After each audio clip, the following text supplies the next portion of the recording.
Exodus 38. They built the altar of burnt offering of acacia wood, 3 cubits high. It was square, 5 cubits long and 5 cubits wide. They made a horn at each of the 4 corners so that the horns in the altar were all of one piece. And they overlaid the altar with bronze. They made all its utensils of bronze, its pots, shovels, sprinkling bowls, meat forks, and fire pans.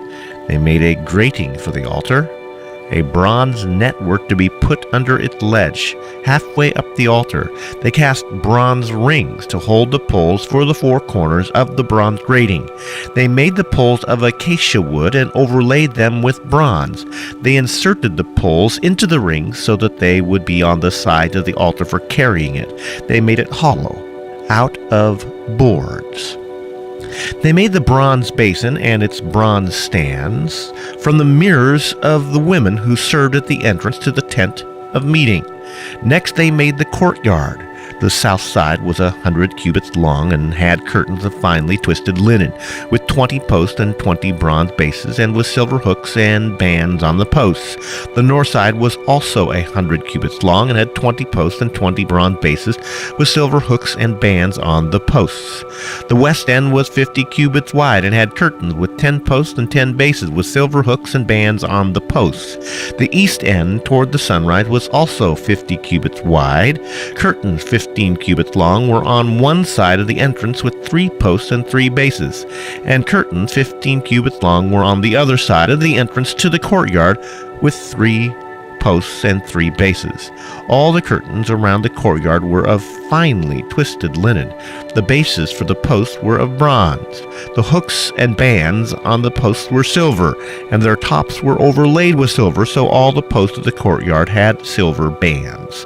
The curtain for the entrance to the courtyard was of blue, purple, and scarlet yarn and finely twisted linen, the work of an embroiderer. It was 20 cubits long, and, like the curtains of the courtyard, 5 cubits high, with 4 posts and 4 bronze bases. Their hooks and bands were silver, and their tops were overlaid with silver. All the tent pegs of the tabernacle and of the surrounding courtyard were bronze.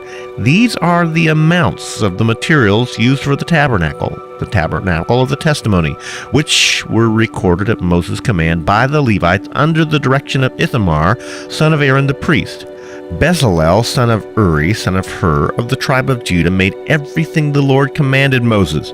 With him was Aholiab, son of Ashkamach, of the tribe of Dan, a craftsman and designer, and an embroiderer in blue, purple, and scarlet yarn and fine linen.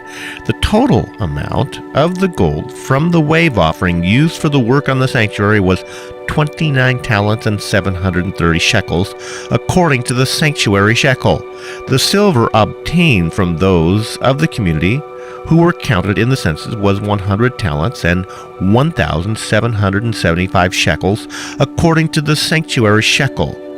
1 beka per person, that is a half shekel, according to the sanctuary shekel, from everyone who had crossed over to those counted 20 years old or more, a total of 603,550 men.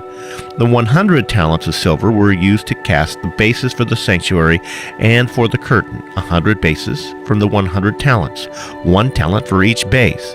They used the 1,775 shekels to make the hooks for the post, to overlay the tops of the post, and to make their bands. The bronze from the wave offering was 70 talents and 2,400 shekels.